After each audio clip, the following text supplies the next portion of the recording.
FBI Special Agent Robert Nightingale, gone missing here 13 years ago. Now he had suddenly turned up, only to be murdered in a brutal ritual on the very day of their arrival. And then there was the page. This page, the first page that they had found, not the last. The first step down into terrifying depths, secret truths trembling beyond the threshold. Reading the words, these words, felt like a message. Was a message. Someone knew they were here, what they were doing. Someone playing a game with them, leading them on. An invitation. How could they not accept? The sheer audacity of this impossible mystery presented to them. Even if they knew it would end up hurting them. The victim was one of their own. FBI Special Agent Robert Nightingale. The autopsy room was a mess, like a bomb had gone off. Nightingale hunted Saga. Didn't see her under the light, lurched past her. The Taken could not see into bright light. The light hurt them, hurt the darkness in them, made them vulnerable. I flick the switch, it goes click. Show me the clicker, lights are off, but somebody's home. Hemingway brought you here, witch. Get out of my house, Nightingale shouted. A wave of terror crashed through Saga's head. The awful truth. Nightingale had no heart in his chest, but here he was, killing a monster. The world had lurched out of balance. You found yourself trapped on the far side of the mirror. Saga was back at Cauldron Lake. He was there too. Nightingale was, but wasn't a Taken, a creature of darkness. He was beyond her reach, where some other strange reality, the dark place, merged with ours. This place and the dark place, a tarp thrown over top, drowning everything beneath it, a flood of darkness, soaking into everything, spoiling it, rotting it. The page called this area an overlap. Saga had to pursue Nightingale into the overlap. Finding a way in would be difficult, required precise steps, a ritual. Saga would learn how. Stop the monster before he killed again. Her job. He'd be inside, waiting for her. Saga edged toward the broken door, her gun ready, flashlight aimed ahead. Nightingale said it would be here. The Cauldron Lake General Store was overgrown, left to rot. Saga thought about the cult of the tree. They had been here, waiting, planning a gruesome ritual murder. Meanwhile, they played cards in the general store, like it was just another late-night poker game. Saga stepped closer to the door. Had the animal broken it? There was a loud crash. Saga found herself face to face with a cultist, a hulking figure in a raincoat. We watch in the night. Wild eyes behind a plastic deer mask, an axe in his raised hand. The rider went into the lake, banished the dark presence. Taken still lurked in the woods. The dark place receded. The current pulled back those with darkness inside, into the lake. Nightingale was there, one of them. The dark presence, Jagger had taken him. The witch had stolen his heart. They sank beneath the waves. The dark place, wandering in the shadows, muttering to themselves. It's dark. I'm lost. Where am I? Who am I? I can't remember. It's cold. Premium cabins for rent in Bright Falls. Who said that? Can you hear me? I need help. Please. Stop this. What did I do? You must dig it out. Their shape shifted. Echoes of the writer's dreams. Fading in, fading out. The next story and the story after that. The writer was writing again. He'd been on the trail of the writer forever. The writer he despised. Hemingway, Bukowski, Wake. I'll get you. I'll find you. I'll make you pay. You're in over your head. He descended into the tunnels, from the dark city, into the ocean of darkness. Next stop, Caldera Street Station. Something, a presence, rumbled. Not a train. Shadows shifted on the platform. The writer's cult waited for him there. The cult of the word. A cultist leaned close. I carry his words close to my chest now. You're not allowed in the lake until he says otherwise. He'd be caught, murdered. They got him. They didn't get him. He was reborn out of hate. He was there, but he was risen, sent to find the light switch up from the lake that was not the lake. The fuse was in place. She found it among the junk in the forest. Saga stepped inside the witch's hut.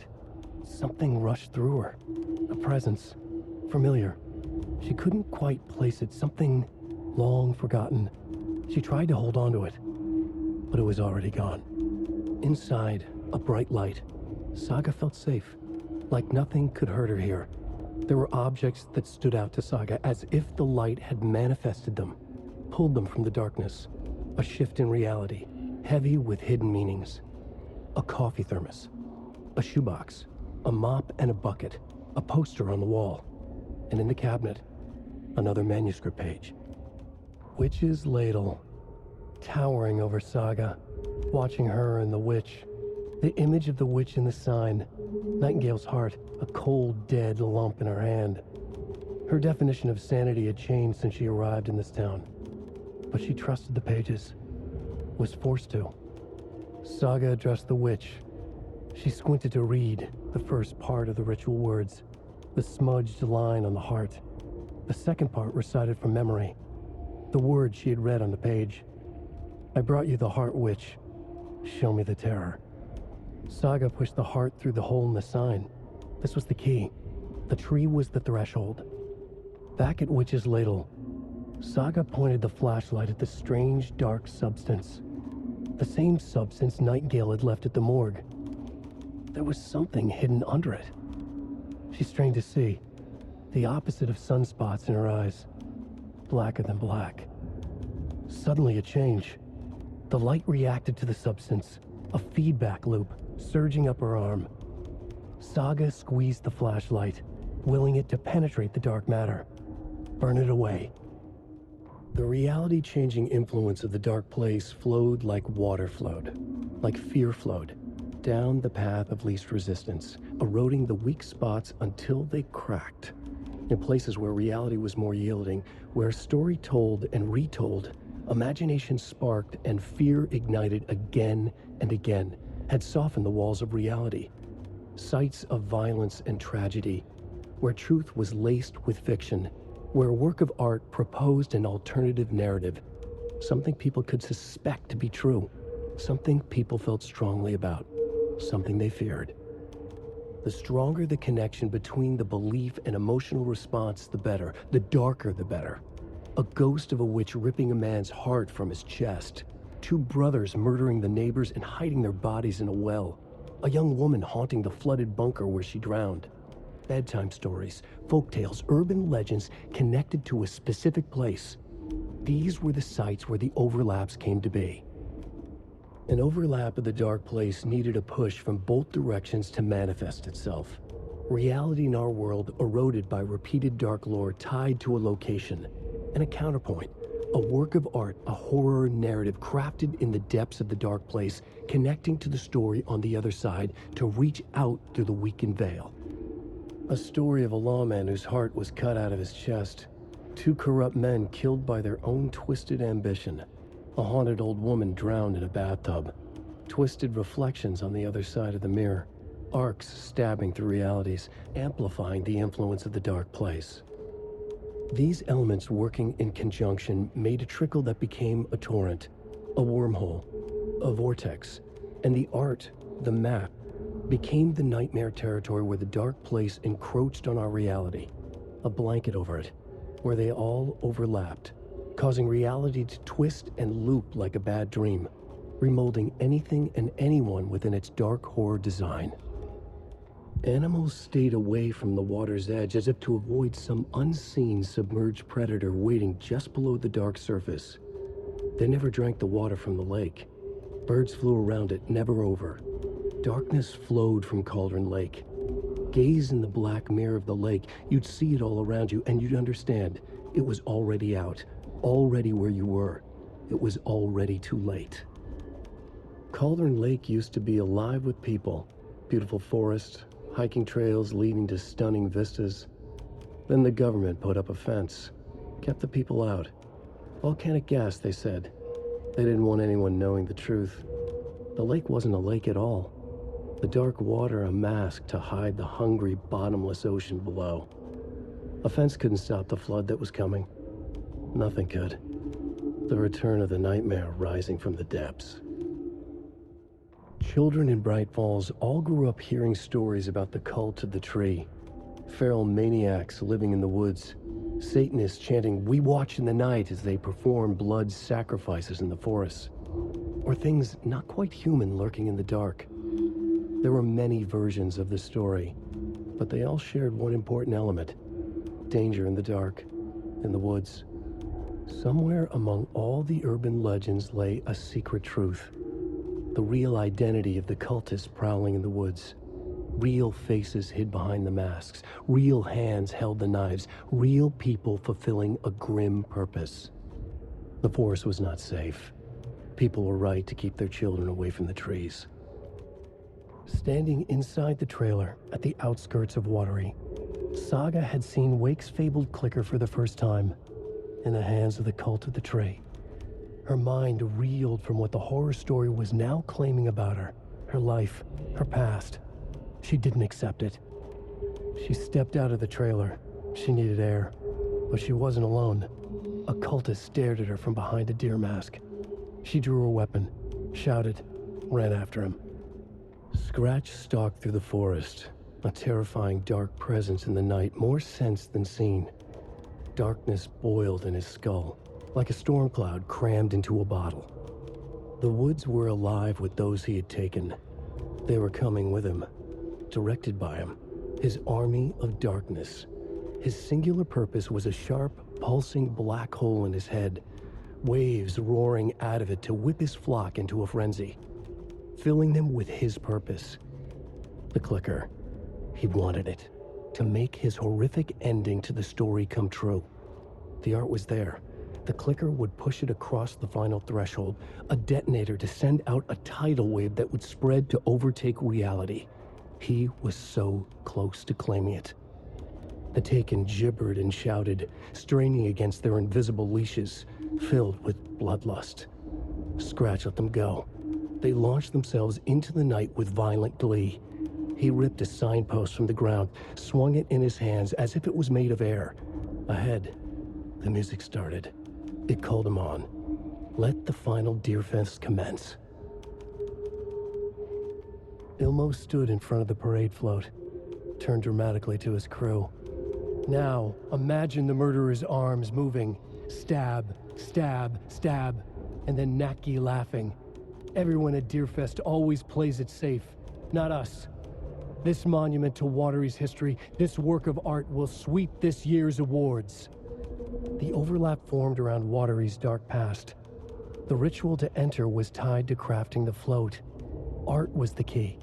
It had the power to let Saga in. Hey, stop right there. The shape stumbled out of the dark toward Deputy Mulligan. Thornton was doubled over, coughing. A chunk of cold pastrami caught in his throat. Bring it, fucker. Mulligan fired. Thornton hacked the pastrami out of his windpipe, opened fire with his partner. The monster fell. They kept shooting. The thrill of domination. This was the cult of the tree. Not one tree, a forest. Secret knowledge in a deer mask. A last line of defense. Yippee-ki-yay, motherfucker. Bright Falls' fucking finest. They crept over, pulling out their flashlights. The horror. This is Monica from the tackle shop. An innocent woman. Thornton's pastrami came back up. The killing of Monica Thompson was a terrible mistake. Thornton blamed Mulligan's itchy trigger finger. Mulligan blamed Thornton's shitty pastrami sandwich. They only agreed it wasn't their fault. No one will find her corpse. We'll hide it. They fed the body to the maw of a crumbling well, like the murderous Huatari brothers did long ago. They lied to everyone. The word would never get out. But a secret like this doesn't die. It grew inside them, like cancer, the darkness taking over, filling the shape of them. Mulligan and Thornton in the wreckage of the morgue, shadows on their faces. Thornton did his best woman's voice. I'm a stuck-up FBI bitch. I'll make a big fucking mess and get these dumb backwater cops to clean it up. Thornton turned to his partner. These government motherfuckers. Next time, Mulligan, I'll tell her. You got no clue. You let your own kid drown. You're a fucking fraud. Mulligan leered. Pinning the murder on the Bookers would have fixed this whole goddamn mess. But their kind always sticks together. I reckon we should show the bitch who's boss, Thornton. Shadows crept over Mulligan and Thornton. Inside them, they grinned. Ilma Koskela stood in front of the small gathering of Coffee World employees and bikers. He read from a piece of paper. Mocha was a wonderful moose who deserves a place of honor in the Hall of the Calavella Knights. His skull will become the crown of the Grand Master, the dead brought back to life. There was polite applause. After the service, Ilmo had the body hauled off to be turned into moose steaks. Mulligan and Thornton were told to get the head cleaned. They both grabbed an antler. What the hell, Thornton? I got it, Mulligan. They brought the skull into the workshop to boil it and bleach it. They grumbled. Wanted to just get it fucking done. It was just a stupid animal. But I guess moose steak is never a mistake, huh? Ilma Koskela stood in front of the small gathering of Coffee World employees and biker. After getting his hands on the FBC files, Ilmo Koskela knew what he was up against. He masterminded the cult, his and Yako's army, to fight the fucked up horror lurking under the lake, and a plan to keep those feds in their bunker by the lake in the dark. Outsiders would only screw things up. The Koskelas sabotaged the FBC's monitoring station and rigged it to alert them when something was brewing at the lake. One time months later, when the alarm rang, they drove to the lake again, ready for a fight. But this time, they didn't find any monsters. Something else washed ashore. The light switch. They'd read how Wake had stopped Jagger with it in the stolen files. From that point on, whenever the cult caught someone taken over by the Shadow, they cut out the monster's heart, pushed the switch into the hole, and flicked it. Saga was beginning to see why Casey disliked the woods so much. They felt oppressive here. Too many places to hide. The distorted carnival music drifting from the amusement park ahead did not help. What the Koskelas had said about her living in Watery with Logan unsettled her. For the horror story to involve her was one thing, but involving her daughter was crossing a line. Something darted across the path ahead, too fast to see. Saga drew her weapon. Her eyes searched the woods. A noise overhead. Saga swiveled to look. A local, a man on the ridge above her. No, not a man. A monster with a hatchet in each hand. It shouted down at her. Hunting season was a bust! Saga had read about it. The trap. She knew what was waiting for her. The moment she saw the giant, she knew she wasn't ready. You let Logan drown. The weapon it carried could crack her skull like a brittle egg. Brains leaking out like yolk. Everything she loved, lost. Everything she was, lost. We will watch it eat your mind. Reading this made her sick. But the fear was sharp when she faced it. There was another overlap here in Watery. The parade float was the key. Mulligan and Thornton had gone there, taken the clicker with them, left this monster here to stop her. What had kept Watery afloat all these years? A century, if not more. The locals knew the answer. Grit. Or as they put it in the language of their Finnish forefathers, sisu. These days, sisu was needed more than ever. The town was fading. It never quite recovered from the lumber mill shutting its doors. Now the fishing was drying up as well. Most people had left to find jobs in other towns. Only the most tenacious stubbornly remained. Dug in. Parasites in the body of a terminal patient. Sisu. Some people tried to resuscitate the town. The Koskela brothers double-handedly warded off the impending darkness with their ventures. Coffee World brought tourists, money, and jobs. Coffee-themed fun for all ages. The Kalevala Knights Motorcycle Club built parade floats. The bikers repaired vehicles and volunteered locally. But it wouldn't be enough. Watering needed a miracle. The end of the road was in sight. It was coming fast. Sorry, we're at a Bright Falls blend. Anna apologized to the customers. I'll just grab some from the back. More coffee coming right up. She suggested they ride the percolator while they waited. She passed Ilmo at the Espresso Express. Big smile, Anna. Coffee world is all smiles. Anna nodded, smiled. She smiled until her face hurt. Anna stopped walking, realized she was standing next to the Huatari well. Must have zoned out, she thought. She was about to go, but something in the well caught her eye.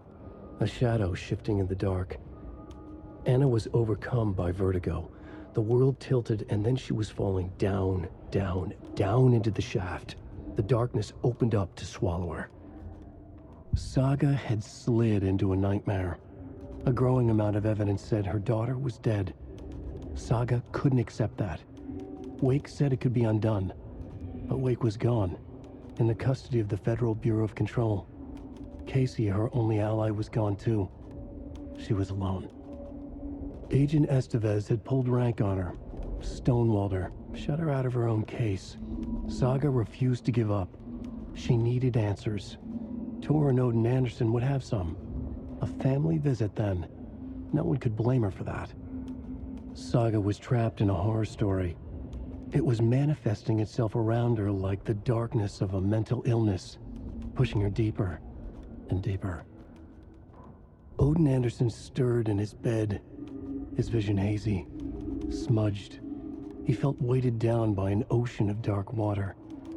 Through the haze, he made out Saga. Odin felt useless.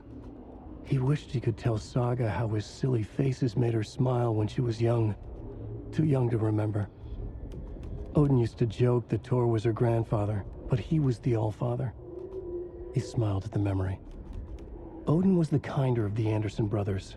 Tor lacked patience, more volatile. The brothers fought a lot, but they were inseparable. Now Tor was missing, dragged into darkness. Odin could feel it. Time was running out for both of them. Saga jabbed the selector on the jukebox.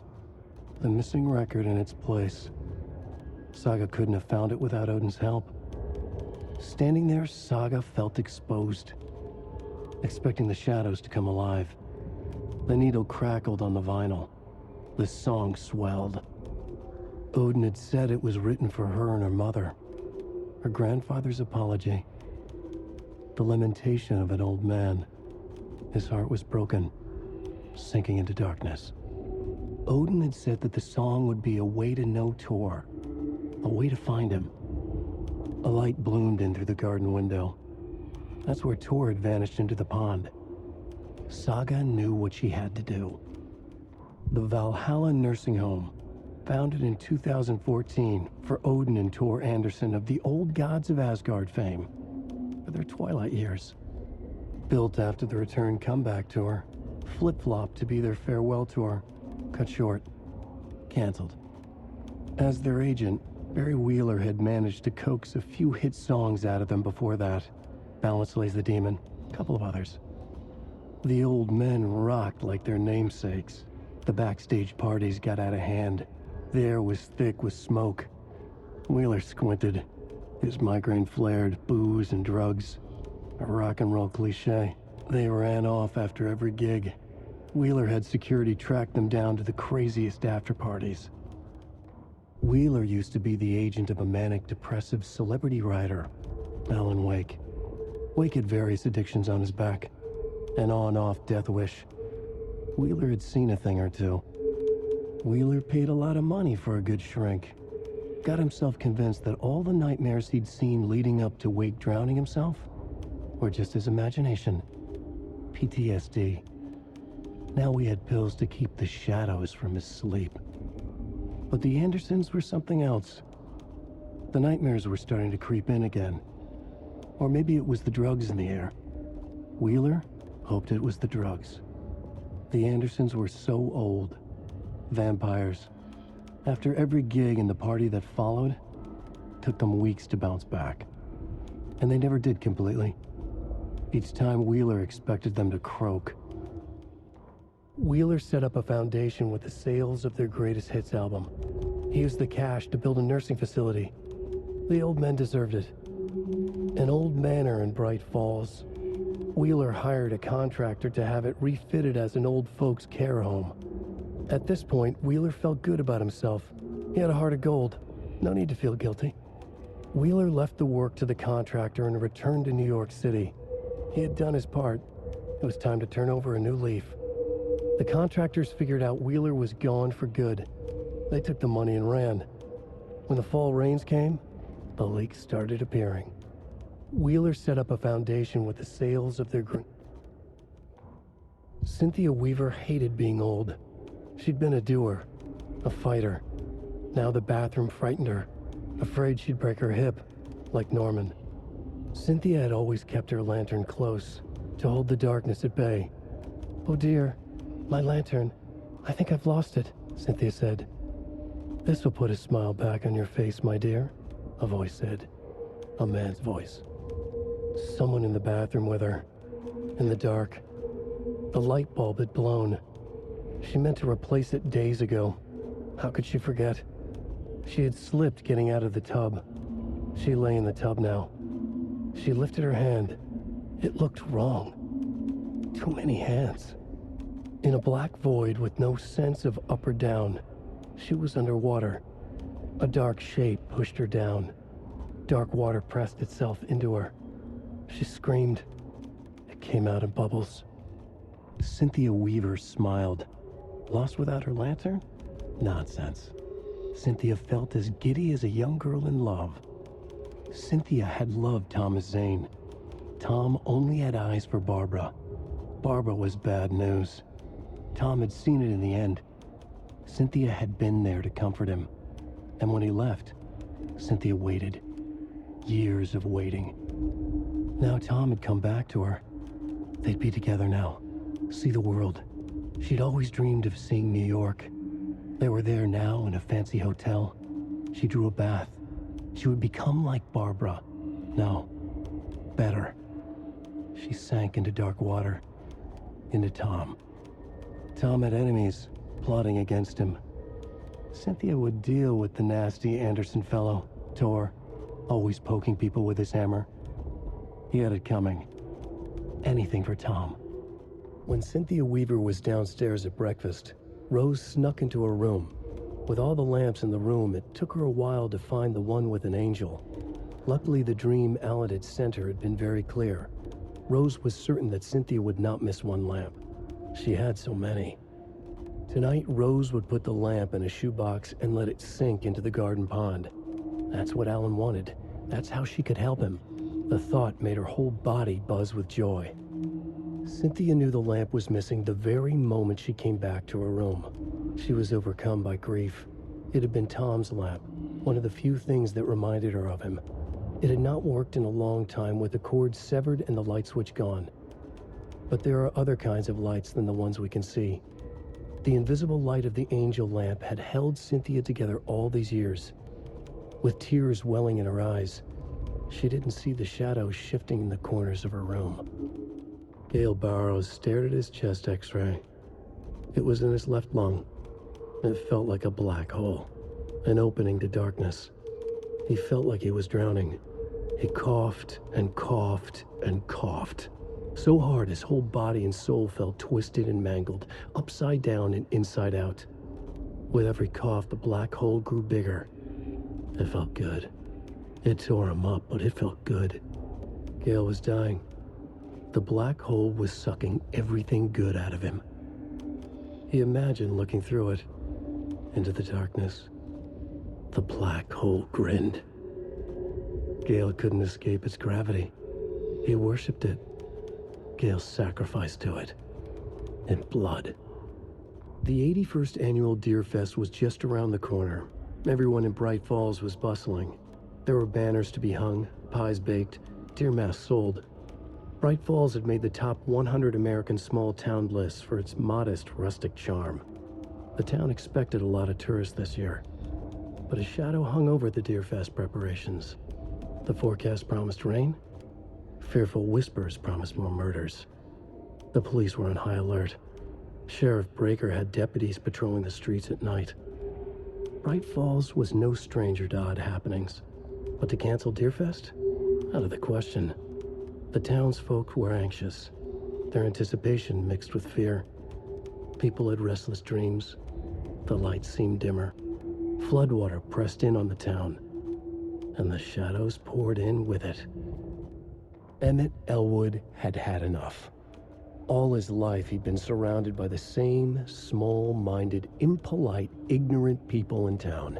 Their endless gossip, their nose-picking, chewing food with their mouths open, not washing their hands after visiting the restroom, and touching things. Touching everything. The world was going to hell. He'd watched day after day how all the nice things in life in Bright Falls were spoiled and ruined forever. There would be a just and terrible reckoning. Emmett had imagined many times how he'd make them pay. He had lovingly tended his anger, made it grow hotter. It was out in the open now. Ugly and slobbering, they reached at him with their unwashed hands. He'd beat them down, beat them until they no longer moved. And then he'd wash his hands with a strong antibacterial disinfectant. Rose woke up from another dream from her idol, another message. All through her morning routine, she was humming happily. So happily, she realized she was starting to forget what Alan had told her. Something about a hero who would come to save them all. And the hero... Rose frowned. This won't do, Rose Marigold. You know better than to forget. Something about knitwear. The hero liked it? Rose nodded, determined. She'd use the knitwork to guide the hero to the secret stashes she had hid in the forest to help them. Knitwear to mark the spot. Alan will love that, she thought. Now she only needed the knitwork. Rose thought hard. Mandy May was always knitting. Mandy May would help her. Agent Young held his clipboard up to the light. The equipment was all accounted for. He ticked the boxes, satisfied. A noise on the other side of the back lot made him pause. He peered into the darkness. Nothing. Shrugging, he signed and dated the form. Estevez wanted everything ready, just in case. Young appreciated a cautious leader. Estevez had held it together even after the oldest house had gone dark. Young began to head inside. The local sheriff's station was a tight fit, but at least they had a coffee machine. Young felt optimistic. They even had the para-utilitarian in custody already. Another clatter behind him. Closer this time. He turned, hand on his holster. He called out to the darkness. This station has been seized by the Federal Bureau of Control. You're not authorized to be here. Suddenly, the lights flickered, went off. Young couldn't see a thing. Then from inside the station, the screams began. Ilmo was nervous. His palms were clammy. He lowered his phone. Mulligan isn't picking up. Yako shook his head, pointed at his own phone. Same with Thornton. Ilmo didn't like it. No one was answering the phone at the workshop in Watery either. Something was up. It had to be the writer. Had to be. The Koskela brothers were crouching in the bushes across from the Elderwood Palace Lodge, its light shining in the night. They couldn't wait any longer. The brothers knew Saga was in Watery visiting her trailer. Going now was their only chance to do this without hurting her. Ilmo stood up and a crowd of deer masks looked his way. Okay, this is it. The writer is the target. Take him down and it's all over. Only shoot the Fed if you have to. This is our big moment. We watch in the night. The crowd murmured the chant back to him. Ilmo turned his face to the hotel. He could see Saga's partner in the window. Ilmo slapped his brother on the shoulder. The brothers donned their masks. The cult of the tree was ready. It's 1988, a face-off between deities on the rim of Cauldron Lake, high above its dark waters. Thunder roared, the old gods facing something even more powerful, something harder to define even. Or, changing the perspective, raving lunatics all, caught up in the frenzy of a shared delusion. The old gods, the corsairs of the Sea of Night, and the Dark One who yearned to stand in between, who had always stood in between, who would soon stand in between. We help you, you stay away from our family, Tor Anderson snarled over the thunder. Yes. Until you all come to me, came the answer. That's never gonna happen, shouted Odin. I will take this as collateral. Shall you remember our deal, said the Dark One. Blood arched from Odin's face as he fell to his knees. Lightning hit the dark figure on the cliff, and with that, he was gone. Tor rushed to his brother. Are you alright, bro? Effectively blind in that moment, the eye patch covering his left eye, his hand over the now empty socket of his right, blood oozing out of it. Odin cursed. The bastard took the wrong eye.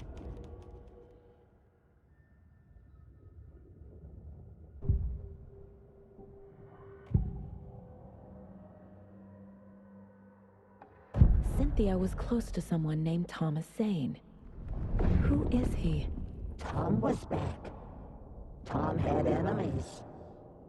In a fancy hotel. Just his imagination. The nightmare started to creep in. Cynthia Weaver smiled. An old flame.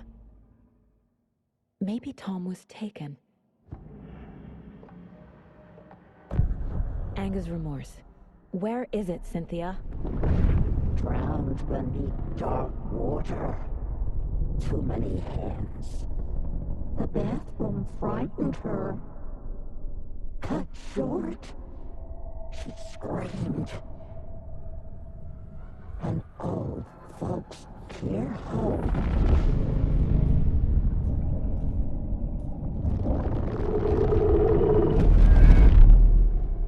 The Anger's remorse record is in Cynthia's room. In her bathtub. Cynthia targeted Tor specifically. Why him? Deal with the nasty Anderson fellow. His heart was broken. Cancelled. Leaks started appearing. It was too late. Shut her out of her own case. The dark presence is using Cynthia to keep me from talking to Tor. Where is Anger's remorse now? Giddy is a young girl in love. A rock and roll cliche. The shadows to come alive. A gift. An on-off death wish. She has the record. I can get it out of her.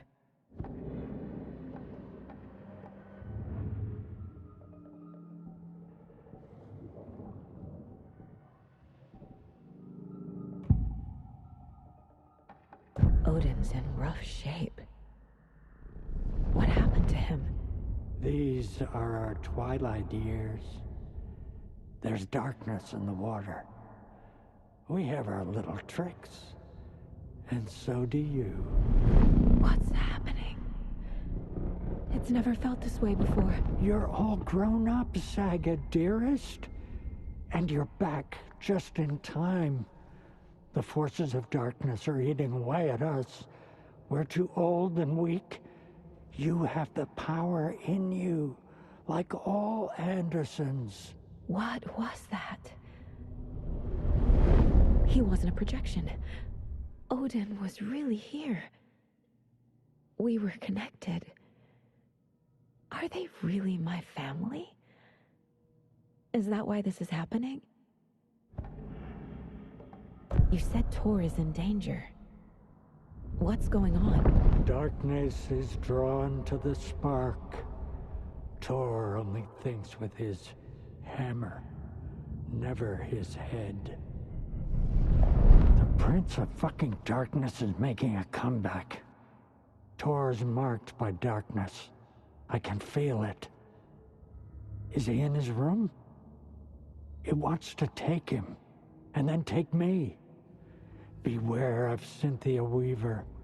Bad things happen in the wellness center. Don't let her drag him under, Saga. Does Prince of Darkness refer to Scratch? Is Tor becoming taken? I need to find him before it's too late. Stop this before more people get hurt. I found Wake's clicker. What can you tell me about it? Cut off from Tom's lamp. It washed to the shore. Good work getting the light switch. The light switch is like an amp. You can play rock and roll without it, but you won't blow anyone away. Art, like Tom's writing, can change the world, but the light switch will crank that change to 11. The clicker has the power to change the story. To save Logan. This confirms what Wake said. I can't let Scratch get his hands on the clicker. By Tom's writing, Odin must mean Wake. Angus' remorse is missing. Who took it? Our shame becomes the pale horse. Oh, Tor, bro. Tor's love for you is in that song. That's why Cynthia wants it, to ruin him. She made Tor lust after her. We fought one scratching hag years ago. Now he's fallen for another, and we might lose him for good. One less Anderson. That isn't going to happen. Cynthia has Tor in the overlap. Angus' remorse is the key to get there. I need to make Cynthia reveal its location. I found a photograph of you with the cultists. How are you involved? We're too old for this brand of crazy, but we'll drink with anyone who's offering. The cult's been on our asses to join for years, but we already have our band, and those damn fools don't know what they're dealing with. No wonder they want a pair of legends. Tor and Odin are not part of the cult. The cult thinks there's something special about Tor and Odin. I'm starting to see it too. The page mentions a missing record. Do you know where it is, Odin? Driven by passion, raging like a storm. Your grandfather made the song to apologize. To your mother, Freya, and to you. Tor's like a storm. Your mother did the right thing, leaving with you, even if it broke your grandfather's heart. And mine. Listen to the song, Saga. It's all there. Tor only had one record made. He keeps it in the museum. Odin knows my mom's name. He's saying my mom took me away when I was still a baby. Plausible. Stay on task. The record is in the museum.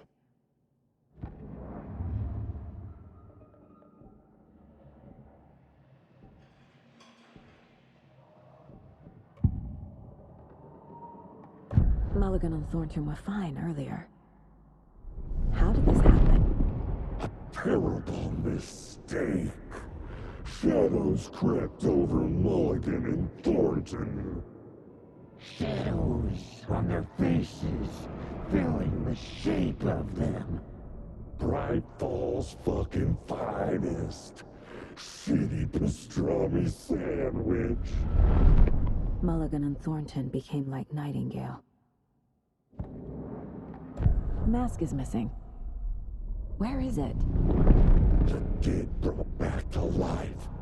The crown of the Grand Master. No mistake is never a mistake. Just get it fucking done. They know where it is.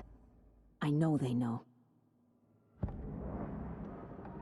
Mulligan and Thornton are members of the cult. Who's the leader? Brains leaking out like milk. The thrill of domination. Not one tree. A forest. The word. A secret like this doesn't die. There is more than one leader. Where is the mask? Go ahead and bleach it. Real about it, him. The maw of the crumbling well. Show the bitch who's boss.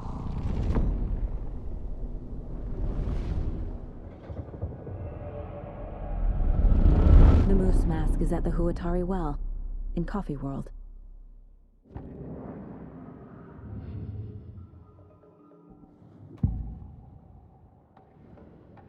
Agent Nightingale has been MIA for 13 years.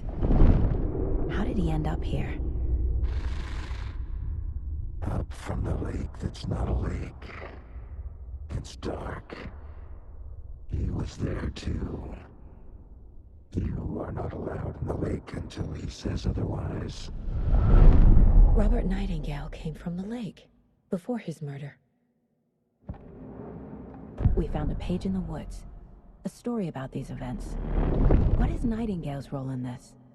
I carry his words close to my chest now. Inside, the awful truth. You must dig it out. Something was put inside him, in his chest. I must find out what. I need Nightingale's heart to get to the overlap. Where is it? The cultist leaned close. He was there, but he was risen. Nightingale was there. The opposite of sunspots. Who said that? That's not it. I don't have what I need to find Nightingale's heart. There must be more. Nightingale was chosen as the victim. Why? Flick the switch. It goes click. Lights are off. But somebody's home. Somebody's home. This wasn't some random act of violence. This was a ritual. And Nightingale a component. They didn't see him as a person. More like a container for something. I know Nightingale is somewhere around Cauldron Lake. The tree was a threshold. This place and the dark place. You're in over your head.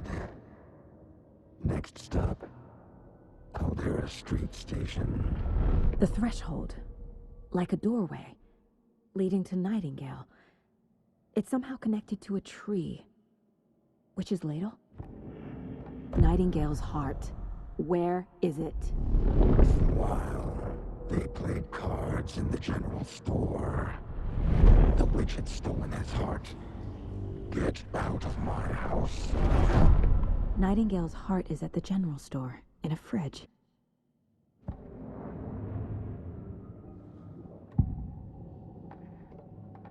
Elmo thinks the cult is just an urban legend. Or does he? There are things that go bump in the night. It's all true. It's all true. Sound the alarm, brother.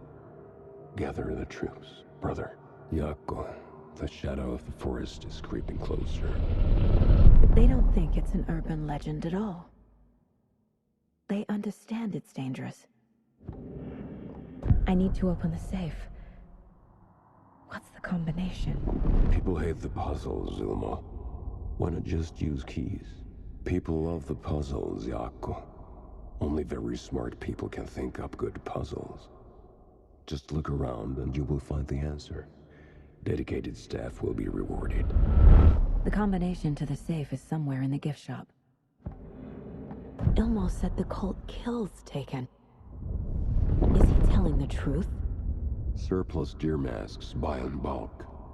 We've got a floater, a Taken on the shore. Call the gang, Yako. We are going hunting. Cult of the Tree.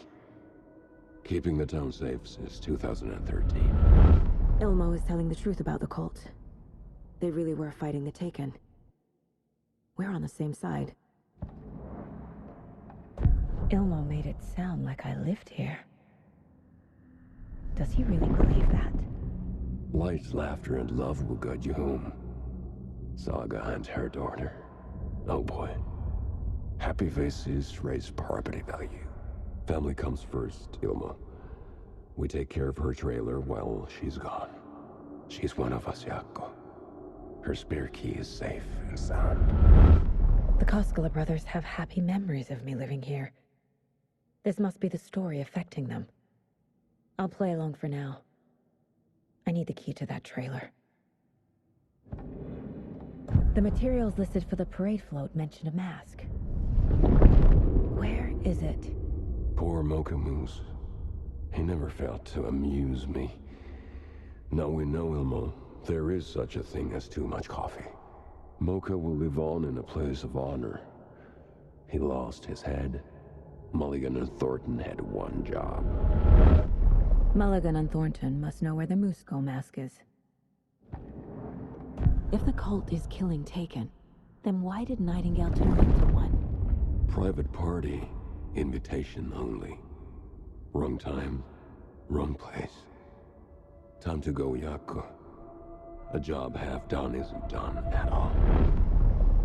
Nightingale became a Taken because the Bookers interrupted their ritual.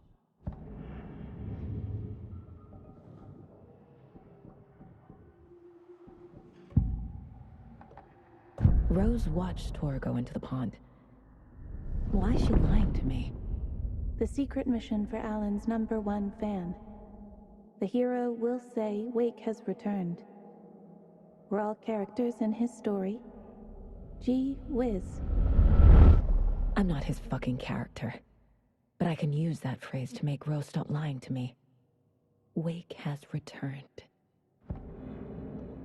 Cynthia took Tor. What happened to her? When the darkness touches your head, your bookshelf gets shuffled. I put her lamp in the shoebox. What do you call a lamp lady without her lamp? Is Rose talking about Cynthia or herself? Or both?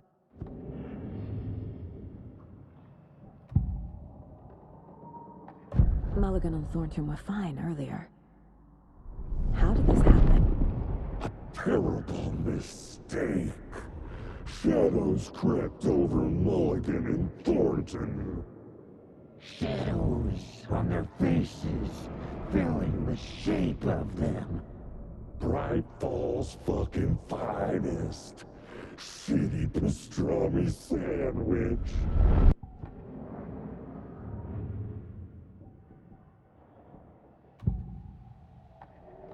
The board says I failed them.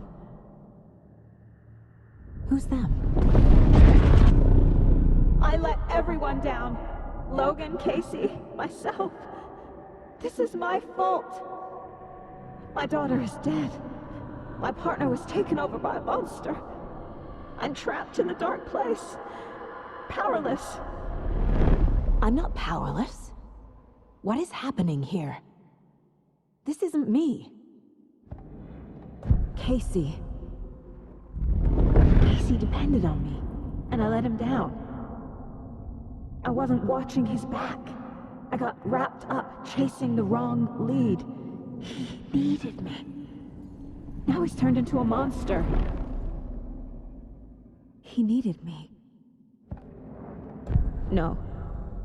There has to be a way out. I need a way out. Oh, God. None of this is real. I've lost it. I'm not even here. The mind place isn't real.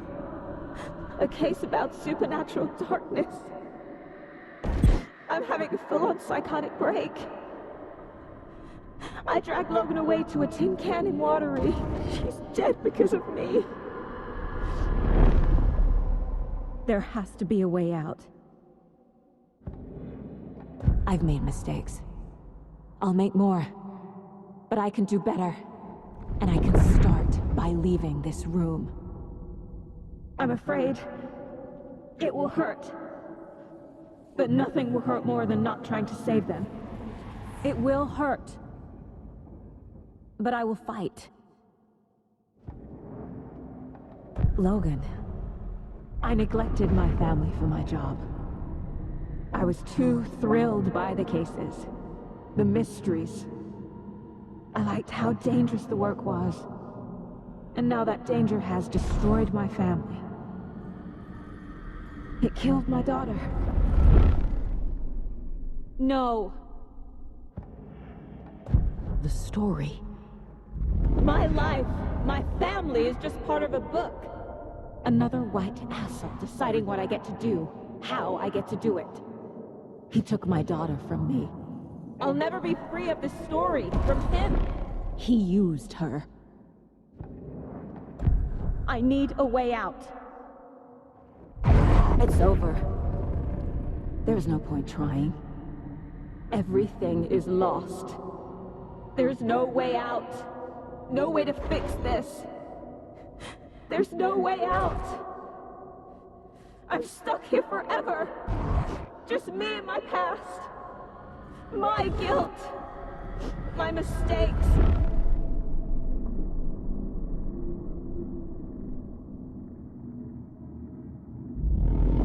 I'm not getting anywhere. I'm stuck. But this is my mind place. My mind. Everything I need is here. It has to be.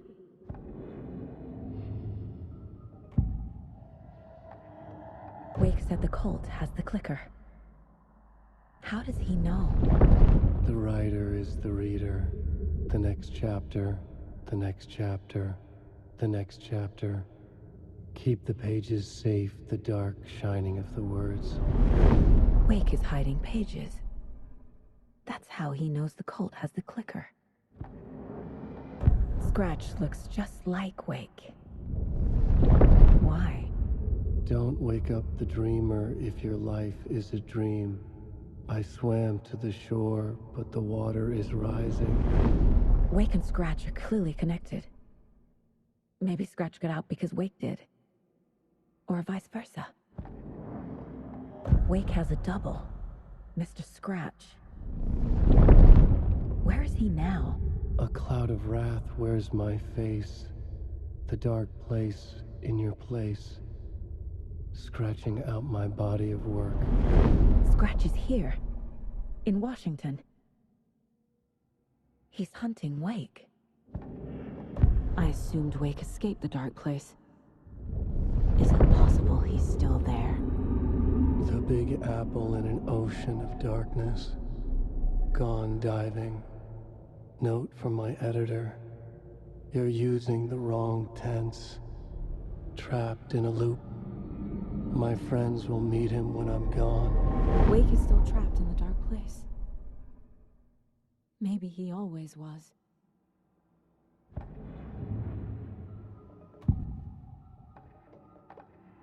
You said you were a shitty father to my mom. Is that why she left? Freya never looked back. My girl was strong. Freya always thought our powers had a dangerous side. Odin and me did fuck with things that should not have been fucked with. Your mom had common sense. She raised you right. Kept you safe. I'm not surprised she didn't tell you about the Anderson power. She was always protecting me. Whenever I told my mom about my mind place, she called it make-believe. I wish she'd been more honest with me. At least towards the end. You know about my mind place? How is that possible? We all have the power. Find the truth. Damn right I do. Odin already told you you're a seer. You can gaze into their heads, see the truth. See past the lies. Past this bullshit horror story. Us Andersons aren't bound by it. You can fight it. Don't be the story. Make the story. It's true. I am a seer. I have a power. My mind place is more than I thought it was. This isn't my intuition. I'm seeing their thoughts. Is this why I know the truth about Logan? While everyone else forgot? I have the clicker. Can I use it to save my daughter? An amp. Get your guitar roaring and your drums crashing. Blow reality's eardrums. Just the light switch isn't enough. It's Tom's story we're dealing with, so he's gotta be the one to rewrite it. After that's done, he can flick that switch to bring the whole thing home, baby. I can't use the clicker without Wake. Tom, meaning Wake, he needs to rewrite the story first.